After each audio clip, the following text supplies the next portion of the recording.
I am walking wounded. About a month ago, I was in Scotland and I fell over my big fat feet and landed, and I broke my humerus. Not funny. But I have to tell you, if you are going to break an arm, have you ever broken a limb? Never. It is very painful, really painful. I'm sorry to hear but that. if you are, and if you're going to break a limb, do it in Anstruther. Which is why because within 3 minutes, the ambulance was there. Excellent job. 2 extraordinary young women who were the paramedics. They could see I was in genuine pain. Gas and air. I am now ready to have a baby. So they were marvellous, and they were very positive people, and my wife and I learnt a lot on the 50-minute ride to the Queen Victoria Hospital, Kirkcaldy, where, if any of you are interested in politics, and Matt will know who the Member of Parliament for that part of the world was, I thought, well, you know, it's Friday night and we're in Scotland. I've got to get, you know, I hope to. And I thought, Anyway, so as we were taken in, there were 3 rooms. One was marked morgue. One was marked serious. And I was taken through a door marked minor injuries. Anyway, I still felt pretty rotten, and I was fearful of what I would find. So I said as we went in, do Gordon and Sarah come here often? Thinking if I dropped a name or 2, it would help. And then, rather disconcertingly, they said, oh, yes, they're here all the time. But I was swept through, and the good news is that though it was a Friday night in Anstruther, or rather it began in Kirkcaldy, there was not a lot of business. And so they were pleased to see me. They strapped me up. They gave me this thing. They gave me something called liquid morphine. When they heard that I came from London, they gave me 2 bottles. And I have been on that, can I say, ever since. So if I say anything unfortunate tonight, I will be blaming the drugs. But when I came back to London, I was advised, in fact, they said, go and see a specialist after they'd done this. And it was simply a senior nurse who did me up. And, you know, and I have to say, the accident happened at 6:15, and I was back in our B&B in Anstruther by about 1 a.m. So it was all done really, I mean, I could not speak more highly of NHS Fife. I really couldn't. Wonderful. And also their good humour and their just commitment to what they were doing. Anyway, I came back to London, and I went to see the consultant. As you can imagine, in Devonshire Street. And I had an X-ray, and he looked at me, and he said, who did all this? I said, NHS Fife. He said, it is brilliant. It's perfect. There's nothing for me to do. And he told me that, and then gave me his bill for £1,200. So my advice to you, Tortoise people, is stick with NHS Fife.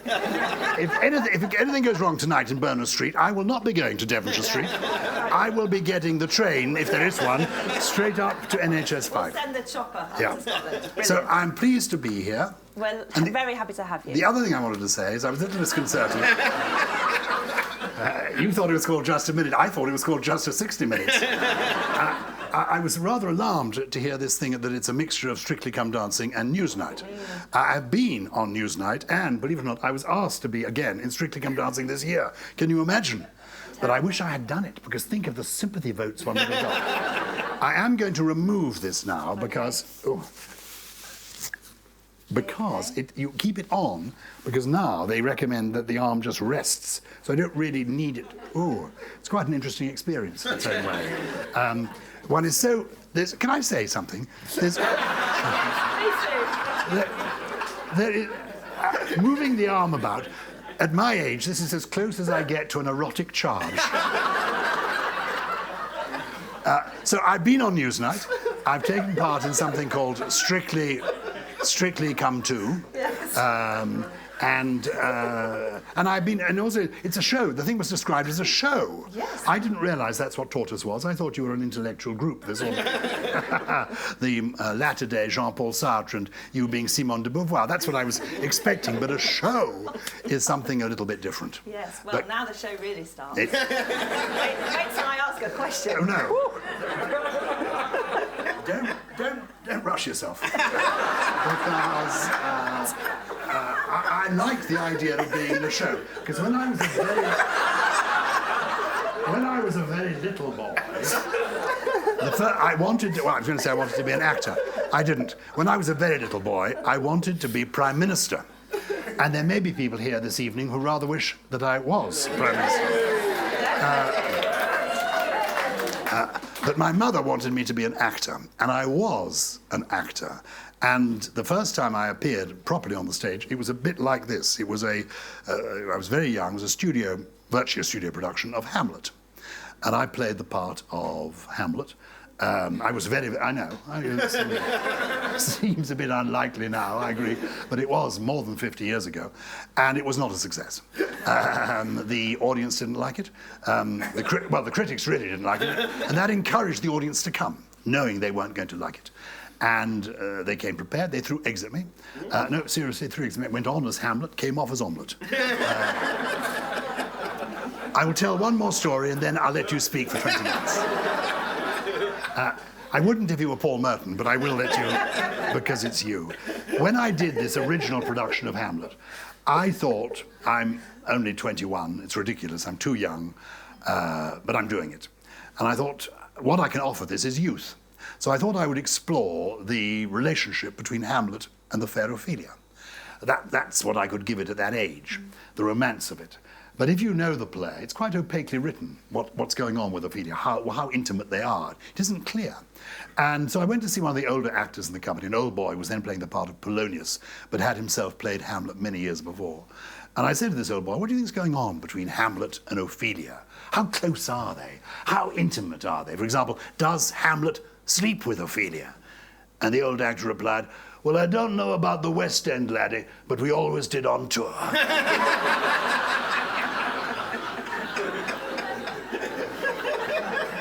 Now, Liz, what were you going to ask?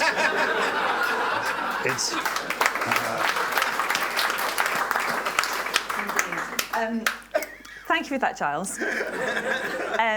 We are here all evening to talk about history. There are little books on people's tables about history. We're going to go at it from various different ways. You've done a book that says history in the title. I know it's based around Just a Minute. We might talk about Just a Minute in a minute. But one of the things that we've been saying to one another and that people have been saying, I think, to each other in general over the past few weeks, with obviously the passing of the Queen, is it feels like history is happening.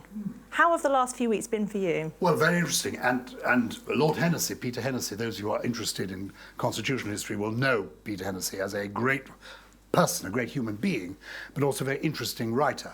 And he was saying, when all this happened, that he felt this was the end of the post-war era. The people of my generation have been brought up. I was born after the war. Incidentally, I should say, my sisters were all born before the war, and I went to boarding school, and I thought for years I went to boarding school because my parents didn't like me. Turns out not to be the case. Turns out the reason I was sent to boarding school is my sisters and my parents couldn't stand the way I wouldn't stop talking. And my sisters got together and they went and did a petition to my parents. They were all 10 years older than me, and they said that they would contribute their pocket money to the school fees. So that's why I was sent to boarding school. But I was born after the war, and all of us, certainly people brought up in the 1950s and 1960s like me, saw themselves in the context of the Second World War. When I was young, living in London, there were bomb sites everywhere, throughout London. One of the schools I went to was the French Lycée in South Ken, and our playground, which is now the new part of the French Lycée, was a bomb site. And going from my home to school, you passed several bomb sites. When I was a little boy, they were still rationing. But even so, our thinking has been post-war. And now he was saying, this is the beginning of a new era, not just a new reign. But relating to history, I think one of the things that has been interesting about the last few weeks is people feeling they were taking part in history. I was retained by the BBC to be one of the people popping up and saying things when, there wasn't anything to look at. They had to fill the hours, so they had people like me, and which was a privilege, of course, because one was there seeing things happening close to. But the greatest privilege was going every day to Green Park Station on the tube, and then walking through Green Park to outside Buckingham Palace, where all the broadcasters were. It was fascinating to see so many broadcasters, and I was reflecting that only is it only a week ago last Monday? Yes, only a week ago last Monday. There were more heads of government and heads of state gathered in the city, in London, than had ever been gathered in one place in the history of the world. It's extraordinary. So many people coming to London. We are no longer what we were when Queen Victoria died. We're not the biggest country in the world. In fact, we're the 21st most populous country in the world. Our economy is the 6th largest GDP in the world. And yet, we were, for the world leaders, the focus of the world because of our history, because of our heritage, and particularly because of the person and the personality of the Queen. But what was interesting, walking every day down to where all these broadcasters were, was meeting the people who were walking down there. And all human life was there. There were people of all ages, all nationalities, all shapes, sizes, colours. It was everything. I mean, as much diversity as you could wish for, as much mixture of types as you could wish for. But there was a common feeling amongst the people. It was quiet, but it wasn't unhappy. At first there were people in tears, but once people got used to it, there was a kind of mellowness. And there were a lot of people bringing their children and grandchildren, this is the point, saying to them, this is a moment in history, and we want you to be able to say that you were here. And I know my father, for example, when I was a little boy, age 5, took me to see the coronation. And I don't remember much about it, though I do remember being on his shoulders. I remember the physical thing of being on his shoulders. And I remember the periscope that I had made of cardboard and tin that was like a reflector. So people do want to be part of history. But I think, in this particular case, that people came also because they wanted actually to touch the Queen in some way. Obviously, that's why people filed past, those that did file past. But even these people just coming to the acres of flowers, and Paddington Bears and messages and things. What was that all about? And I came to the conclusion, yes, it's taking part in history, and yes, and maybe also in a world that is clearly bad so often, because we've had, terrible news, the Ukraine story, Putin, all of that.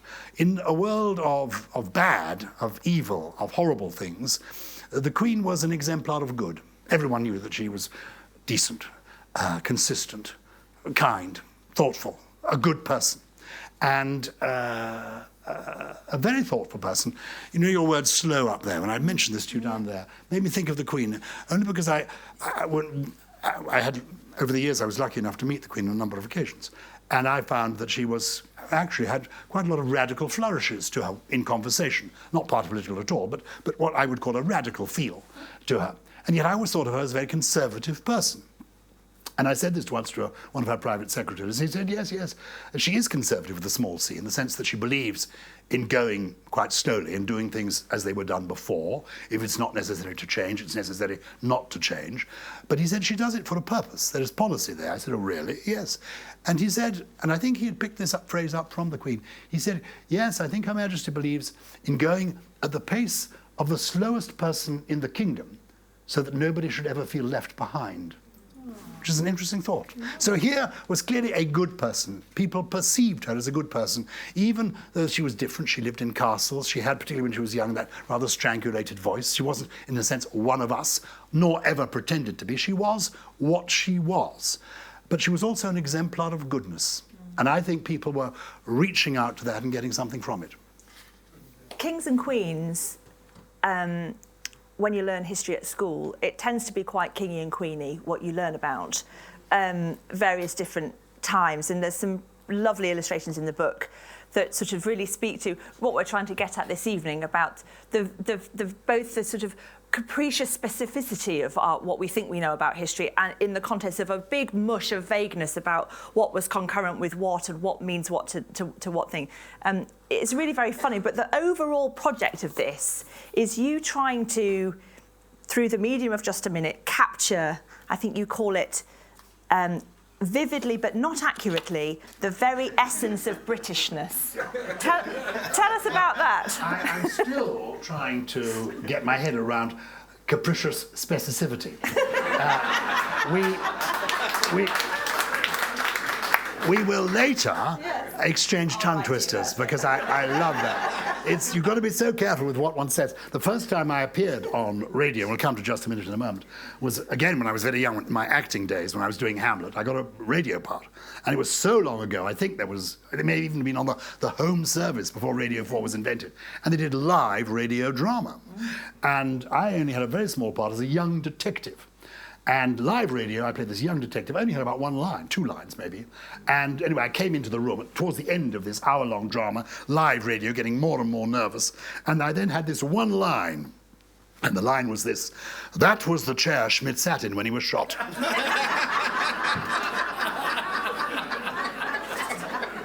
It did not come out quite right. And it was 20 years before I worked in radio again. But to make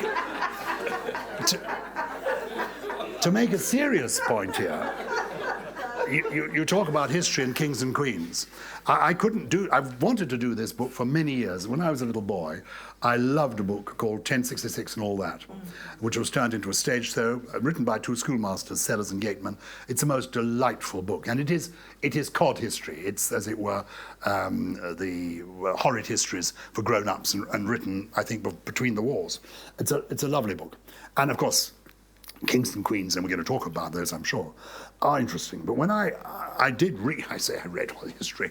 I was lucky enough to go to Oxford University in the day when they took people like me, and I went to New College, but my history tutor was at Balliol College, and he was a brilliant man called Richard Cobb.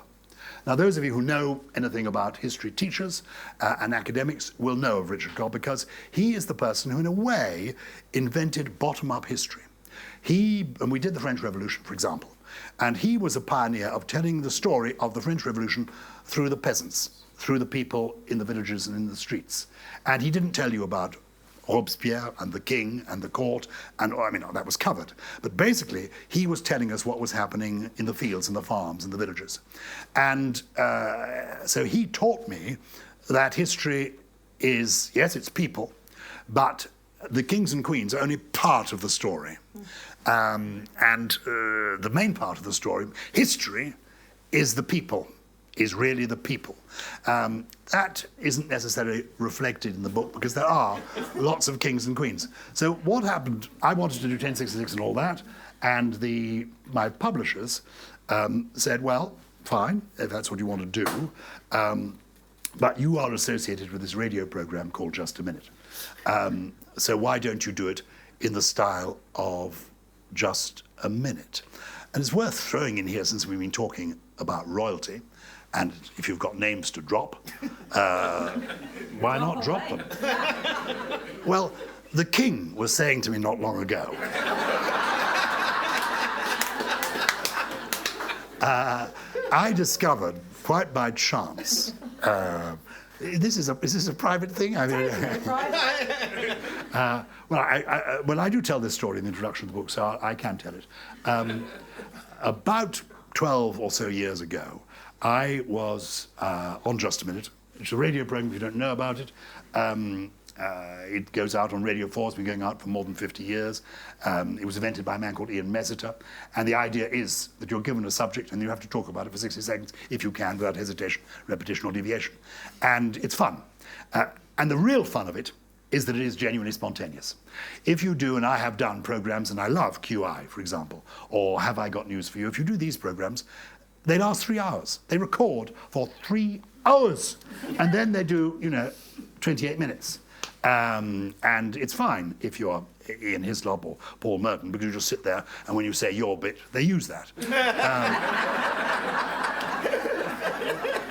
But if you are anyone else, some poor person, Angela Rayner or me, brought in, or when I'm not available, Matt D'Ancona, it's not quite like that. You have to fight for your airtime, and it's exhausting. Whereas Just a Minute, you go along there, it's a 30-minute program, they record about 33 minutes. So they just edit out, but they never edit out the game. So you really have to say what you're going to... So I was given, I think, my secret crush as a subject, okay? And I suddenly heard myself telling this story about how when I was a teenager, I went to a boarding school called Bedales, which is in Hampshire. I used to go to a rather nice large house nearby, a place called East Meon. And I met the family there, and they were very nice people. And one day I met the granddaughter of the family, and I thought she was wonderful. She was wearing, she was 16, I was 15, or, I was 16, she was 17. And she was wearing jodhpurs, and anyway. And she was in her grandparents' garden smoking a woodbine. Anyway, so I remember this. I began talking about this person, and then I revealed that it was the girl was called Camilla Shand, and she was then the Duchess of Cornwall. It never occurred to me, having told this story, that she would be listening. Never occurred to me. You don't think this. Anyway, about a week later, the Duchess of Cornwall happened to go to our local church. We live in, my wife and I live in West London, in Barnes, and she happened to be going there because it was the time of the Queen's Diamond Jubilee, and there was a wonderful display of flowers. It was a special festival of flowers, and the Duchess of Cornwall was visiting it. And she bumped into my wife, and she said to my wife, "Now look, will you tell Gyles that I don't deny I was smoking, but they were not woodbines."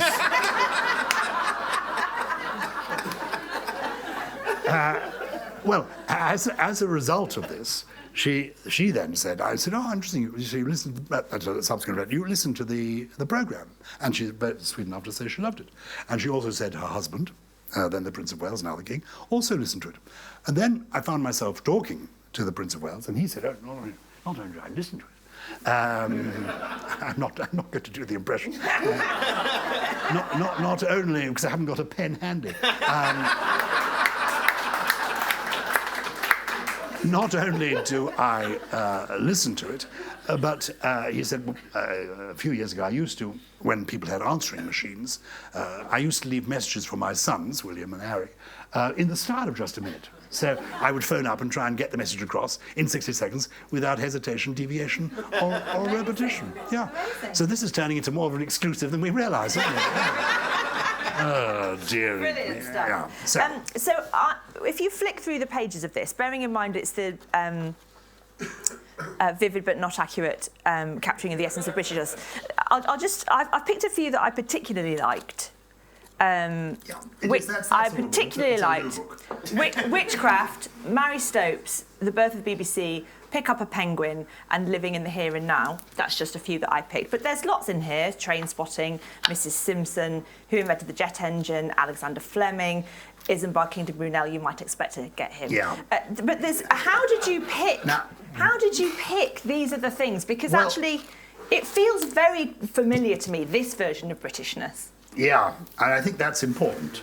And I'm pleased you're saying this, because with interviews I've done about the book, I've inevitably said it goes from the reign of King Edgar, the King of the East Angles, right through to, the Queen and Paddington Bear and all of that. And I have, because, Richard III, Henry VIII, these are folkloric figures. It always amazes me that I think this is Henry VIII. Isn't that that's Henry good. VIII, I think? Is that the way he treated his wives?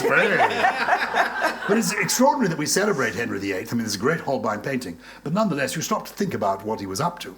Anyway, we don't go there.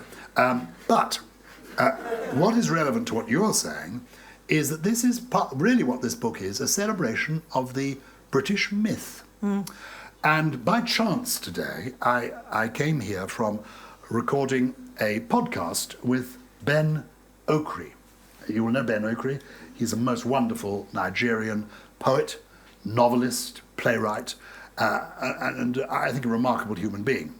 And I and my daughter Afra, we do a fortnightly podcast called the Commonwealth Poetry Podcast. I'm an ambassador for the Royal Commonwealth Society.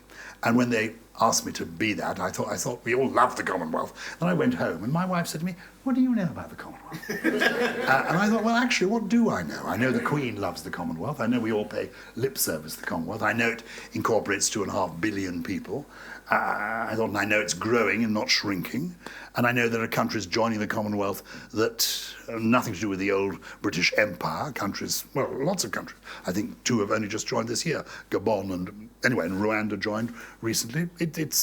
I said, but much more beyond that.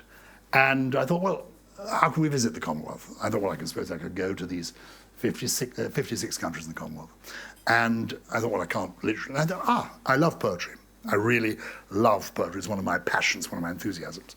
So I thought, let's go around the Commonwealth, exploring the Commonwealth through poetry. And so each fortnight, my daughter and I, because I wanted to get the generations different, we visit virtually or in person somebody from a different Commonwealth country. And we talk to them about their childhood, poems they learned at school, poems that they like, and if they're a poet, the poems that they're writing and why they're writing them. So today it was Ben Oakrey's turn. And I do this with the University of Chester. I'm the Chancellor of the University of Chester. And we have students helping us make the podcast. And a couple of the students happen to be Nigerian. So I said, we'd like today to involve you in the podcast. And what was clear to me, talking to Ben and to them, is how much of their story, and he was talking about the origins of poetry and writing in his case, is myth, is fairy tale, is legend, is tribal anecdote. And, you know, I sort of accepted that for, as it were, his description of what was happening in West Africa. He's just written a new novel about West Africa before the empire, before the colonists arrived, before slavery. Fascinating. And he was talking about, as it were, the legends. And he said it's quite easy to dip back into pre-slavery Africa because there are all the legends and myths that still go on, the stories. And he said, I'm longing to get into your book. I said, why? He said, because your book is your version of what I'm talking about. And he said, don't you think it's amazing? He talked about some African princess from centuries ago. And he said, isn't it extraordinary that people in my country know about this lady? I said, it is extraordinary. He said, in the same way that people in your country know about Lady Godiva. You know, isn't it amazing? I mean, everybody in this room probably has heard of Lady Godiva and the story of her. You know, what was it all about? So this book is both history and myth, and also I think our history is partly myth, and the figures that stand out in history are the mythic figures. Which is intriguing, and we want them to be those things. We want, even if it's more complicated than that, we want want it to be Mad King George. We want to see Queen Victoria on those statues. We want the caricature of her, it may be real, her relationship with Prince Albert, and then the Munshi, and then John Brown. We create our own myths. And it goes on to this day. I mean, we part of the myth of the Queen now is it will be a permanent association with Paddington Bear, which is lovely. Yeah. But isn't it interesting that we're combining recollection of the sovereign with an invented character. And yet both of them seem... A talking bear. But they're equally real to us. And it's interesting from the point of view of the Queen, because the Queen loved the work of Michael Bond. And indeed, people have forgotten this, but at her 90th birthday, there was a wonderful service at St. Paul's Cathedral. And she, the Queen, invited Michael Bond to write, because they were born within weeks of each other. They were the same generation, born in 1926. And she invited him to write a short story, not about Paddington, just a short story about 1926, which he wrote. And the time came for the event, and he wasn't well enough to read it. So, of course, David Attenborough read it instead. But it was wonderful. So, so this is history and myth. But what I'm asking people to think about is how much of our history is myth. And is that such a bad thing? I was going to say, you're sort of arguing that perhaps it doesn't matter. Perhaps it doesn't matter. It is, but you might pick it up. Go on. Well, I'm arguing. I am arguing, and I'm saying I'm so pleased Matt Dancona is in the room because we are old friends going back many years. I remember the first. This you will find hard to believe, you younger people. I used to be a member of Parliament. I was a member of Parliament until the people spoke. The bastards. I mean, eventually I lost my seat, and by then, of course, I knew. By then I had contempt for my constituents. But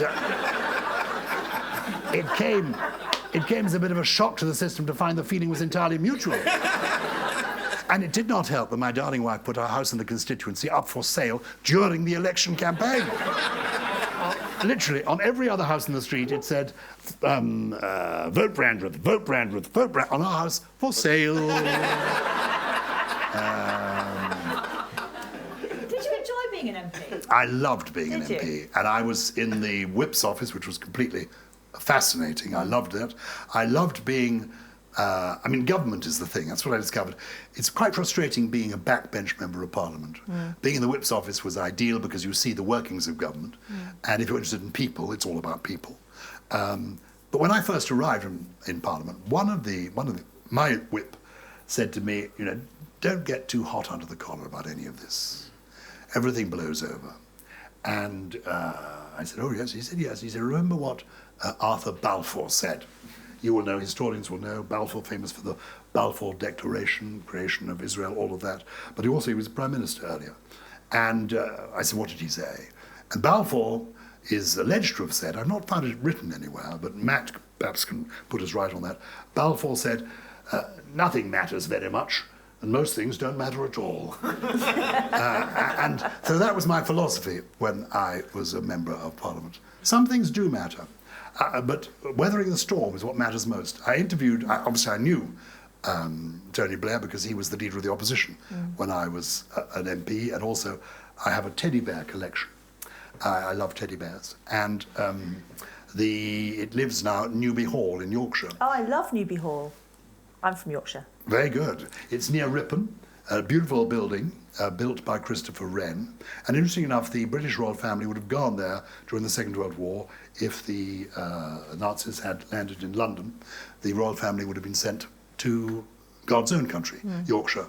And it's quite isolated. It's like a small Buckingham Palace in some way. They would have gone there. And I thought it's good enough for the royal family, it's good enough for my teddy bears. So my teddy bears are there in Yorkshire. But what was I going to say? What was I saying about... To be honest, That was a trick question. I was just seeing if you were listening. I was thinking about Newby Hall. I was carry on talking. No. So nothing matters very much. Most things don't matter at all. But Tony Blair kindly gave me his teddy bear. And I subsequently, when I was no longer an MP, I was back in journalism, I was sent to interview him. And I interviewed him, and he, as you know, I don't know if you've had him here at Tortoise. He is very articulate, very good, and an impressive person. And when the interview was coming to an end, I said, what did you learn? What did you most learn about being Prime Minister? About politics. And he got out his wallet. He got out his wallet, and he opened it, and he passed me a piece of paper from his wallet, which simply said, stay standing up. And I said to him, what does this mean? He said, well, when I became Prime Minister, you get a security briefing from top-level people because they need to keep you safe. And the police officer, or the security person he saw, he said to me, the most important thing, Prime Minister, is that you stay standing up because we can rescue you. If you're standing, we can move in, we lift you up and take you out. If you fall into the ground, it's very difficult because people will come around you. It'll be impossible. Whatever you do, stay standing up. You're then visible. Rest assured there'll be two people always within a few feet of you who will be able to pick you up and take you. Stay standing up. And he said, but I kept the piece of paper because he said, I realized it was a very good rule for politics. There's always a storm. There's always a storm. Every few days there's a storm. You've got to weather the storm. Stay standing up. And it will almost certainly eventually blow over. So stay standing up. Good tip. Good tip. Speaking of tips, Yeah. can we talk about the game? Oh, yes. It's incredibly difficult to play. Yeah. But you're very good at it. I mean, you've been doing it for a long time. So, and the idea of the book is you want people to play it. You know, you can open it on any page and then have a bit of a crack at it. It's really tough. Well, the idea was to create a book that would be both, a loo book, a bedside book, a book to give at Christmas to people you neither know nor like. Well, you know how it is. You know how it is. I always think, what am I going to give my brother-in-law this Christmas? I mean, I haven't seen him since last Christmas. I I've no idea what his interests are, you know. This is the book to give to people you can't think what to give. So it's that kind of a book. But also, we have 3 children and 7 grandchildren, which explains why I am still working. Because I need the money. I've discovered over the years that money is the one thing keeping me in touch with my children and grandchildren. In fact, I've got some of my children and grandchildren living with me at the moment. They're having their house done up, so they've come to stay with me. Why can I not persuade my children and grandchildren to turn off the lights? Oh, yes. Oh, my goodness. Anybody here with children or grandchildren will know what I mean. Anyway, the idea is I have children, I have grandchildren, and they quite like playing games. And family games are fun. So I thought, and it's just in the introduction or the beginning, you could make this a game. People like the idea of playing just a minute is much more difficult than you would think, because repetition is the really difficult one. Just say BBC, it's a BBC book. BB. You already, it's very, very difficult to avoid repetition. In my case, what's difficult to avoid is deviation. On the whole, on the whole, hesitation is not so much of a problem. So my idea was to challenge people at Christmas to sit around the table with a stopwatch, or we all now in our cell phones, mobile phones, have stopwatches, and play the game. And all have a go at playing it. Choose subject, open the book at random, choose a subject, and play the game. And then when they played it, if they want, they can read out one of the people. But maybe if you win the game, you have to read out my version to see if your version is better than my version. And I've tried to keep the history mostly accurate. I try to write the book as you play the game, spontaneously, so that it does reflect the myth of what you know, which is why I couldn't publish it before this year. I had to wait for my tutor at Oxford to die. Because if it had appeared in his lifetime, it would have killed him. But he was, I must just tell you this. Those of you, I was so lucky. I don't know if, probably he would be cashiered now. The first day I went to see this man, Richard Cobb, at Balliol, I was very nervous. I've been told he is the greatest historian. I think he became the professor of modern history at Oxford shortly afterwards. And I went up to his room, and at 10 o'clock was the time for the tutorial. And I was about to knock on the door, and I heard this voice inside saying, "You stupid idiot, you fool, you dunderhead, you know nothing, and a lot of bad language as well. And I thought, oh, God almighty, what am I sort in for? I know he's the great man, but anyway, this went on. He was cursing and swearing and abusing this person, verbal abuse. I don't know, well, you wouldn't be permitted it now. Anyway, eventually it seemed to stop, so I knocked on the door, and he said, "Come!" I went in, and I went in, he said, "Where have you been?" I said, "I'm so sorry, I thought you had somebody with you." He said, "I had nobody with me." I said, "You seem to be talking." He said, "I was talking to myself. I despise myself."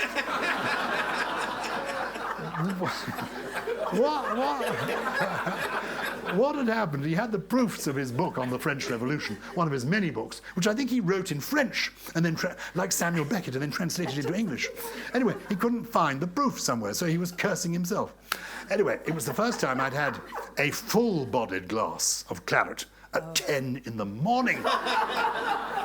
And I was, at that time, doing a television. I was a student at Oxford, but I had a television program called Child of the 60s, States the Story, which was put out by London Weekend Television on ITV, in which I sat on a stool and interviewed the great and the good of the day. People like Michael Foote, Ian MacLeod, who was the Chancellor of the Exchequer, and a great man, great influence in my life, and a historian,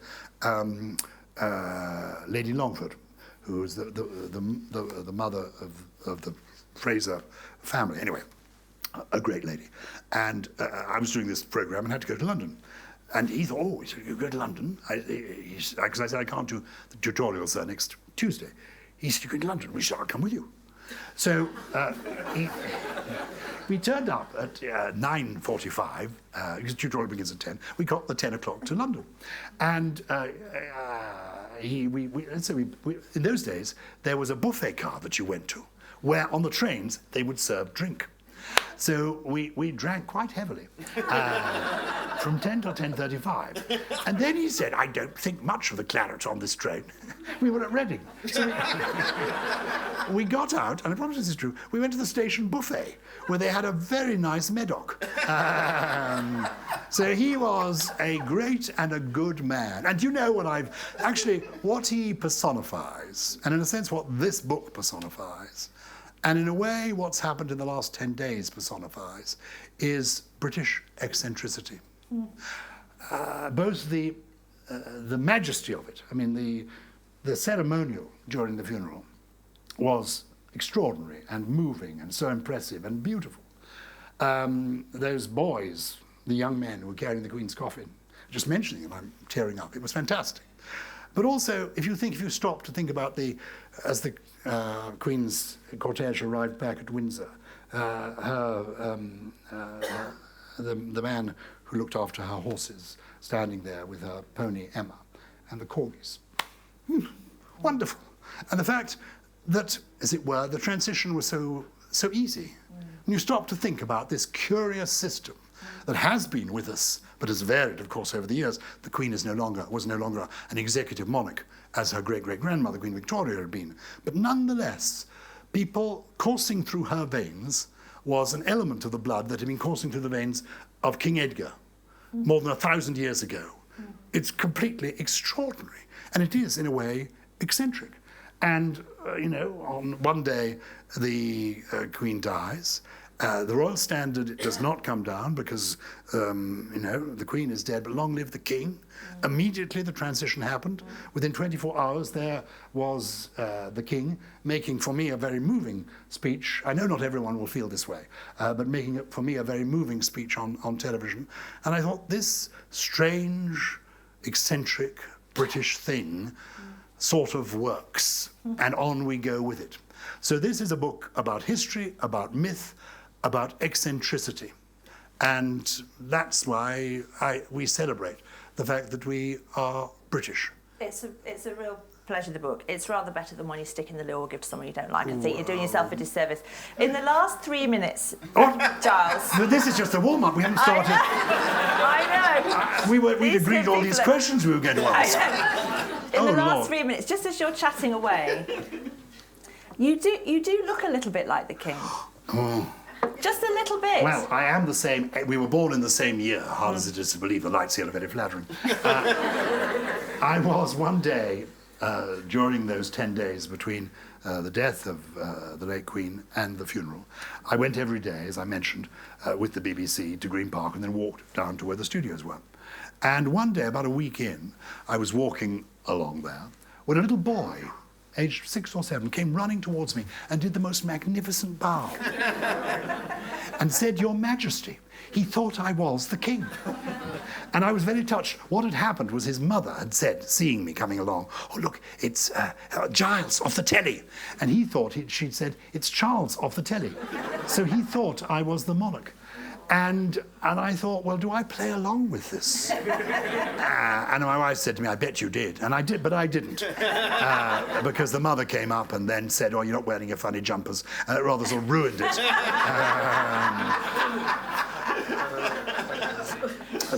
But I just love the fact, I think you are a rather eccentric group of people. This, well done you, thinking of this funny name, Tortoise, gathering in Berners Street, when there's a perfectly good hotel across the way, that really does do a range of fantastic cocktails, not just the one. That we come here. This is, if you stop to think of what there is within this mile around here, you can cross Oxford Street and you go into Soho, and there's a totally different world there. And there is a world there.